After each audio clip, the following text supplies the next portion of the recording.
Hi family, இன்னைக்கு Punjab vs கேகேஆரோட highlights பார்க்கலாம். பஞ்சாப் தான் டாஸ் பண்ணிட்டு ஃபர்ஸ்ட் ஒரு 3 ஓவருக்கு நல்லா பேட்டிங் இருந்துச்சு. அப்புறம் பவர் பிளே எண்ட் ஆகும்போது, அதாவது 6 ஓவர் எண்ட் ஆகும்போது 54க்கு 4 விக்கெட் போயிடுச்சு பஞ்சாபுக்கு.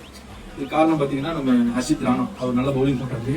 அதுக்கப்புறம் வருணும் நல்லா ஃபுல்லாக வந்து பவுலிங் பண்ணாரு. அதுக்கப்புறம் பஞ்சாப் வந்து 15 ஓவர் 3 பால் முடிவுலேயே 111 ரன்னுக்கு ஆல் அவுட் ஆயிடுச்சு. அதில் வந்து மெயினாக வந்து பவுலர் கான்ட்ரிபியூஷன் பார்த்தீங்கன்னா ஹர்ஷித் ராணா 3 விக்கெட்டுமே, வருண் அப்புறம் நிறைய இவங்க 2 விக்கெட் எடுத்திருந்தாங்க.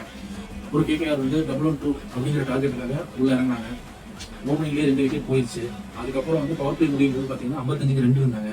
அதுக்கப்புறம் வந்து மார்க்கன் ஜென்சனும் சகீலுமே நல்லா பவுலிங் போட்டிருந்ததில்ல. சகீலுக்கு வந்து 4 விக்கெட்டும் ஜென்சனுக்கு வந்து 3 விக்கெட்டும். கடைசியில் வந்து கேகேஆர் வந்து 95க்கு ஆல் அவுட் ஆயிட்டாங்க. இது என்ன வேடிக்கைன்னா 15.1 பால் தான் ஆயிடுச்சு, அவங்க 15.3. அதனால வந்து பிளேயர் ஆஃப் தி மேட்ச் வந்து சகீலுக்கு போச்சு. இது மூலமா பஞ்சாப் வந்து இப்போ 6-4 கணக்கில் 3rd பிளேஸ்ல டேபிள்ல இருக்குது. Stay tune for more update.